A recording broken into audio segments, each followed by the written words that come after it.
We're about to get started. I'm not up here just so you can stare at me. We're going to go live, and so we're waiting on Joe to give me the signal. Okay, we're live. Hello, everybody.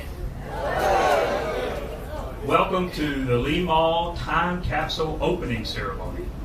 I know many of you have been anticipating this for 49 years, right? As most of you know that are here, this time capsule was put in the ground in 1972. Yes, 2. And the idea that it would be opened in 2021, which some believe is the bicentennial year of Columbus. And we'll talk more about that later. So we're excited to be here. I have been in meetings with Mr. Jim Hull of Hull Properties Group, who owns Leigh Mall now, and he's with us today. And we've been having a great visit at City Hall about some of the ideas and plans that he has for Leigh Mall that he's sharing with us and will be sharing with the entire community in the days to come. But before I start bringing people up, I want to tell you a little bit about the group in case you don't know. The Hull Property Group is a full-service retail estate headquartered in Augusta, Georgia. Mr. Hull founded the group in 1977, 44 years ago, not long after this time capsule went into the ground. The company has grown to be one of the largest privately owned retail estate companies in the United States, with an owned portfolio in excess of 16 million square feet. The Hull Property Group, their mission is to facilitate areas of transformational improvement to enclosed mall and surrounding retail areas in communities around the United States. Their aim is to acquire and reposition retail properties by working with the community. I want to stress that. They work with the community to make sure when they come into an area that they're bringing the type of mall and refurbishing that benefits the entire community. And they're very interested in learning more from the stakeholders that will be shopping here. And the more I've met with him and the others with his group, I've become more and more impressed. If you go to your website, you can see some of the outstanding things they've done around the country. But whether it's renovating a dated mall or demolishing to redevelopment, the company prides itself on working collaboratively to create a shopping environment that meets the needs of the community. That's what I like to keep saying. They want to meet the needs of this community. We're a very unique community here in Columbus. We are the friendly city. We are on the move. We're going to be doing great things for the folks that live here. It's an exciting time to be in Columbus. I'm still honored and privileged to be your mayor, and I look forward to working with the whole group and getting input from our entire community as we move forward. Now, having said that, it's also my honor to introduce somebody who really doesn't need an introduction in Columbus, our local historian, Rufus Ward. Rufus, who authored the book, The Columbus Chronicles, Tales of East Mississippi, and is a weekly columnist for the Dispatch. His column is Ask Rufus. And if most of y'all know, he writes about local history. So we're going to ask Rufus to come up, if he would, and give us just a history and recognition of the Leigh family and what's going on here today. Thanks.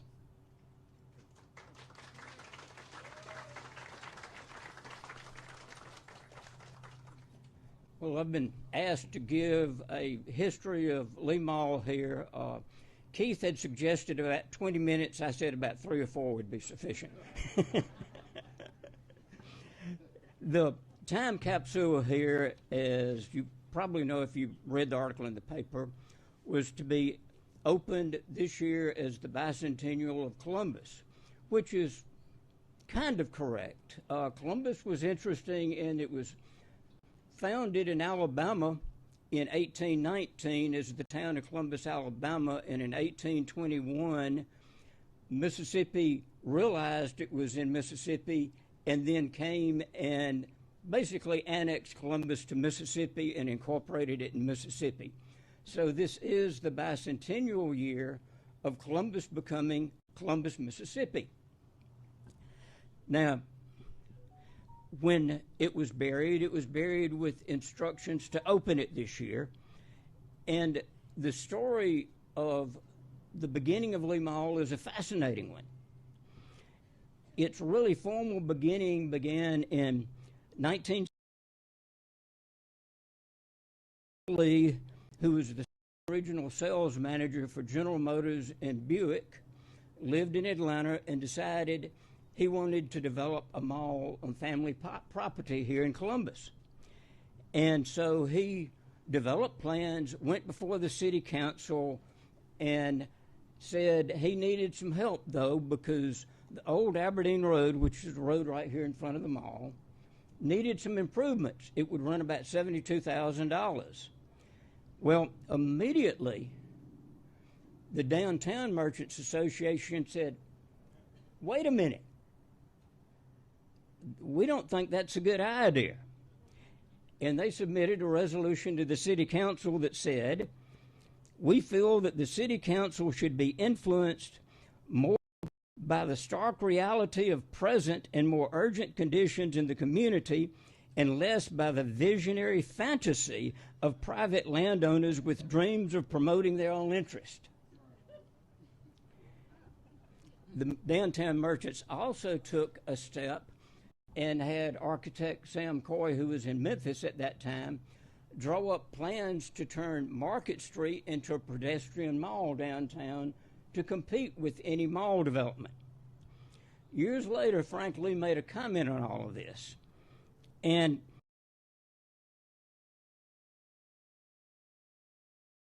full of support from local government or investors when he first brought the plan to attention, but after it was successful, everybody wanted a share in it. Well, after he had no local help, Frank associated himself with Joe Wilson in Colonial Properties of Montgomery, Alabama. When dirt work began, Frank, who was one of these hands-on type people, had an old 1949 tractor and decided he'd help clear the land and save some money.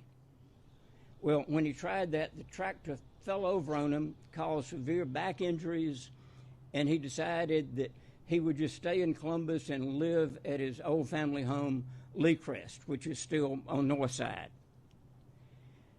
As that progressed, he realized, and if any of you remember Frank, he's not what you would call a patient man.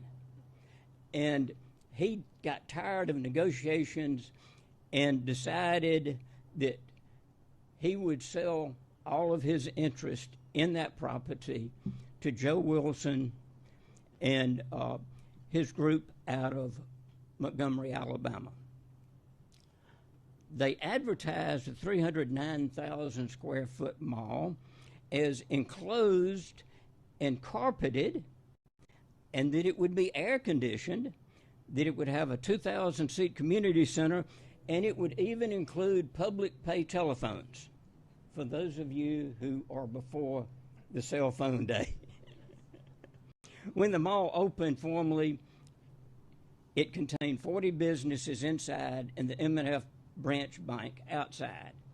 Parking lot, different accounts put anywhere from 2,500 to 3,000 parking spaces here.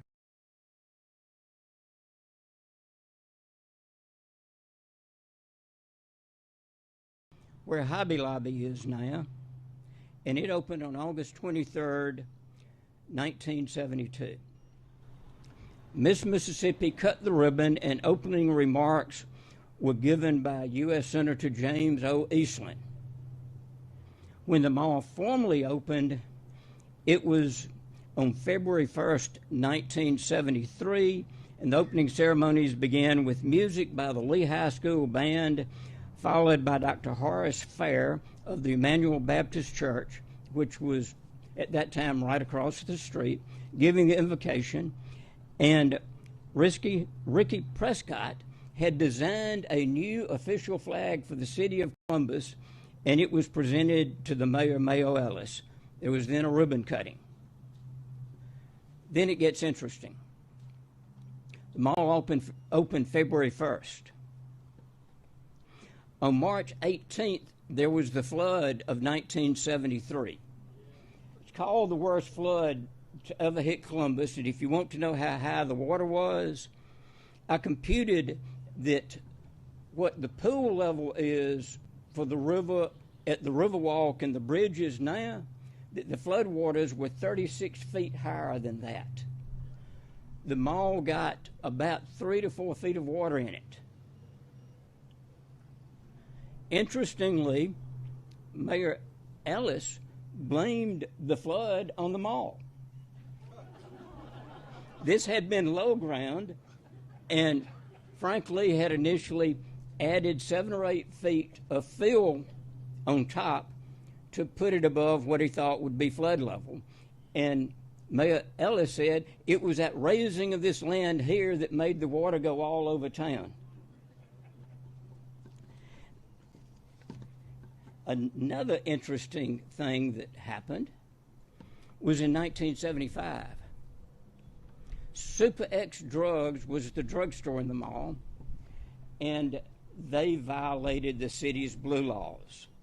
Those were the old laws that a business could not be open on Sunday. And they opened. A downtown merchant filed a criminal affidavit against them. The case was dismissed in city court by Judge Tommy West. These blue laws were not clear. They didn't really have a good definition, and therefore they were unconstitutional. So the story of blue laws in Mississippi, there's a major role that was played here.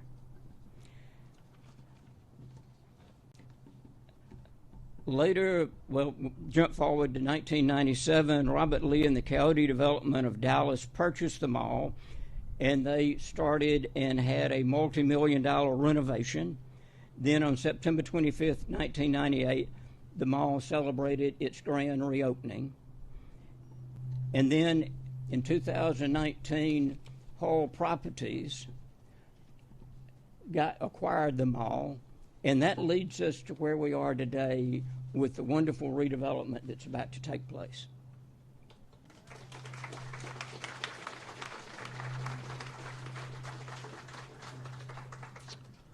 Well, now, for those of you who know me and know Rufus, I actually said to Rufus, could you speak for 3 minutes? And he said, I can only not speak 3 minutes, so that's where the 20 minutes came in. Thank you, Rufus. That was great.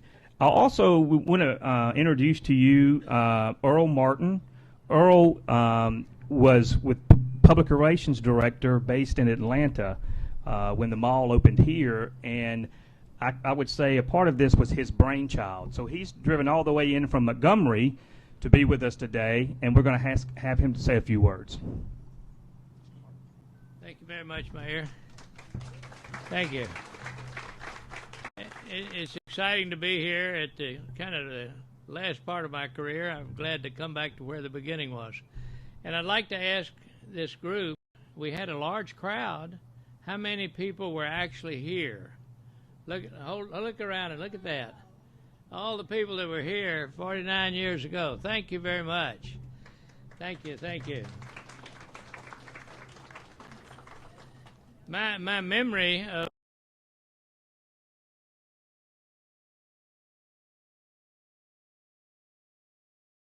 it's Jim Wilson, not Joe Wilson. Jim Associates is a well-known development company out of Montgomery.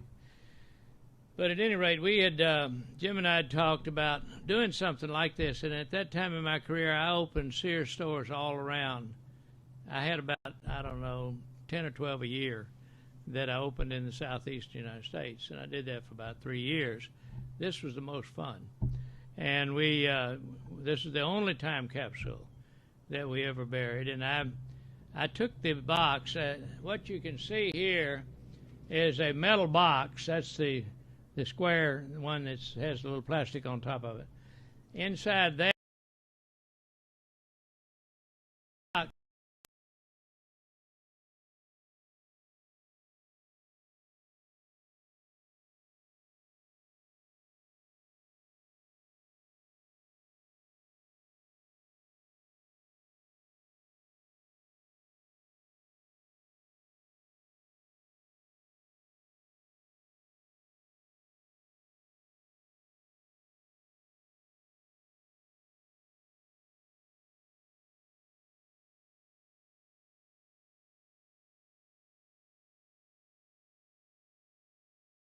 And now I'm going to ask Mr. James Hull, the owner of Hull Property Groups, to come up and say a few words and present him with this Craftsman lock that was on the box just as we found it, in appreciation for letting us open this up today. Can we give him a round of applause?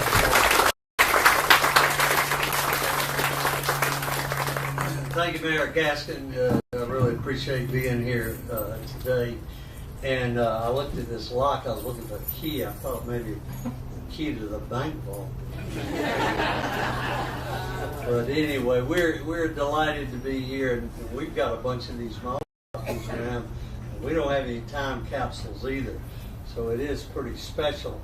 Now look, I wanted to know something about a time capsule. And so I looked that up, and it says a time capsule is a deliberate method of communication with future people, and it addresses the collective need for community past and future.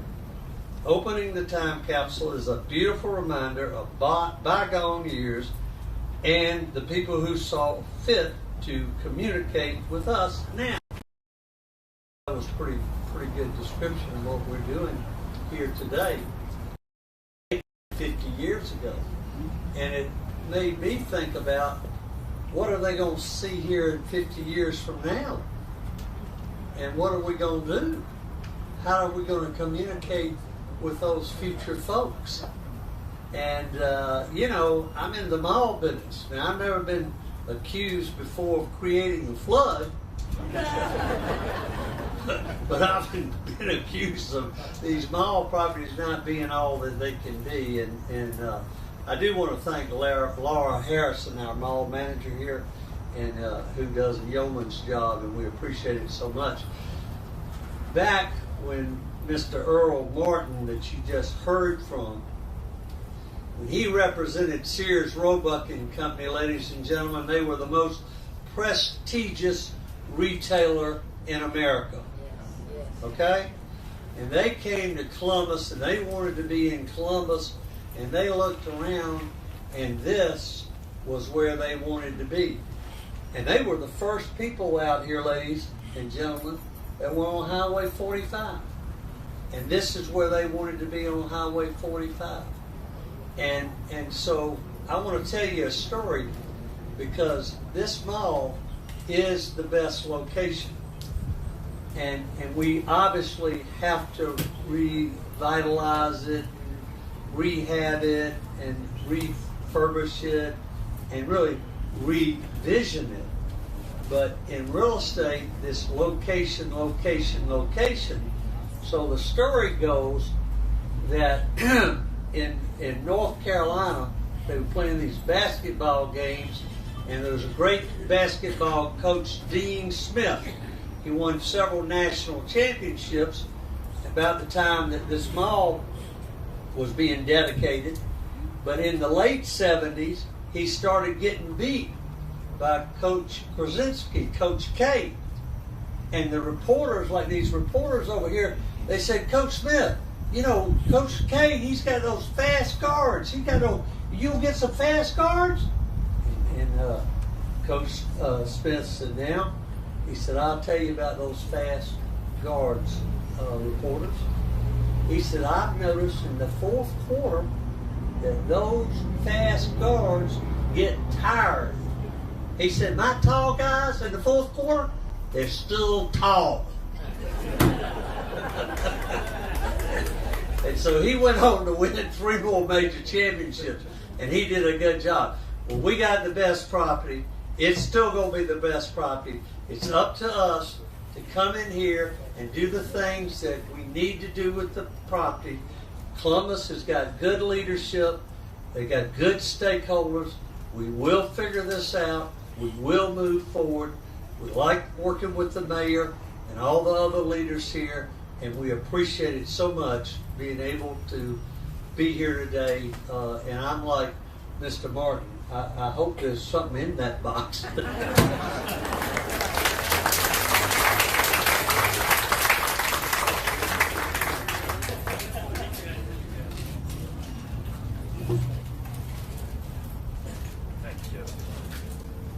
Thank you, Mr. Hall. And before we move forward, I want to also thank everybody who was involved in making this event happen. Even something like this takes a lot of time and effort. And Joe Dillon, who you see running around directing me, took the lead from City Hall, and he worked with people from the whole property group and also people within city. All our departments within the city had something to do with today. And so let's give them all a round of applause. The city employees.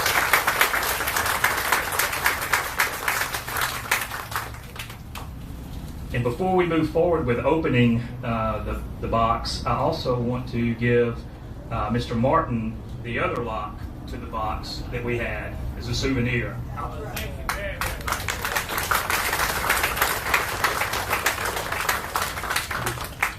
All right, I think the time is here. We're ready.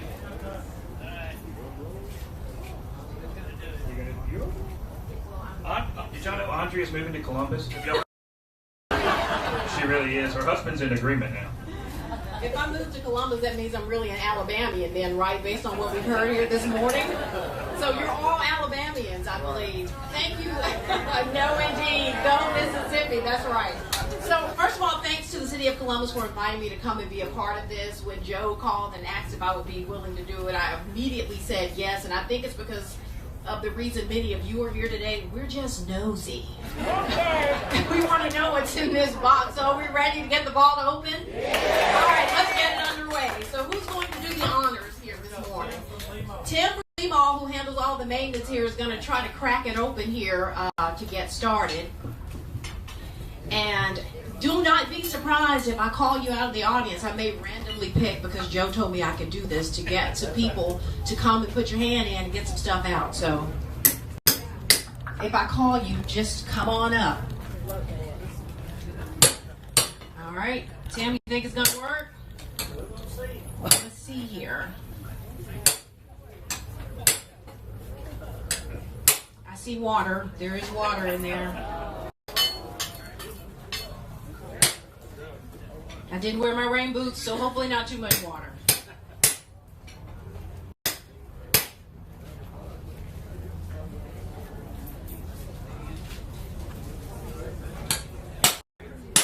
Oh. Woo. All right, we're ready. Everybody count them off. 3, 2, 1.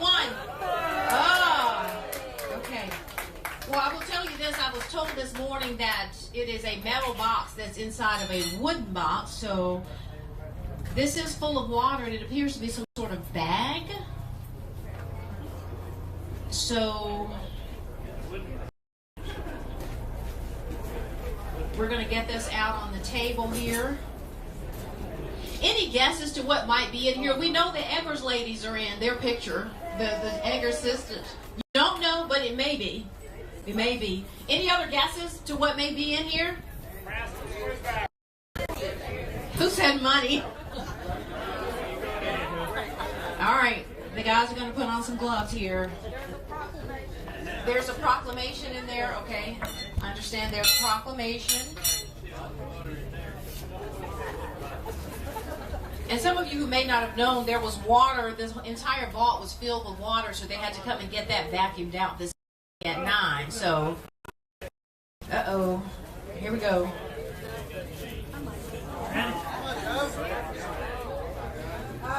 Y'all need some help? All right. All right, we're going to pull it open. There's lots of layers to this thing. Let me see. Be careful. Oh, wow. Oh, my goodness.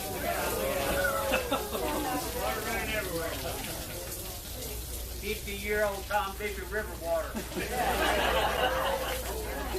Mr. Ward, we may need your help helping us to identify some things once we start getting it open here. Looks like everything's in bags. Everything is in bags. The great thing about it is if you don't get a close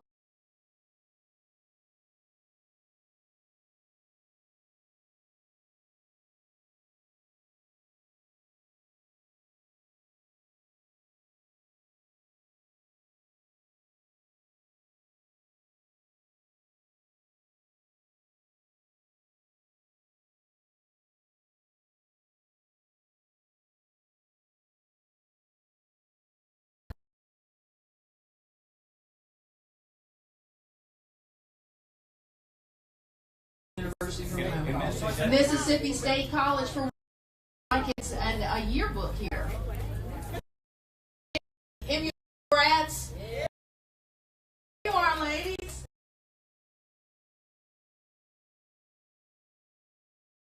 The 1972 annual for Mississippi College for Women, now known as MUW.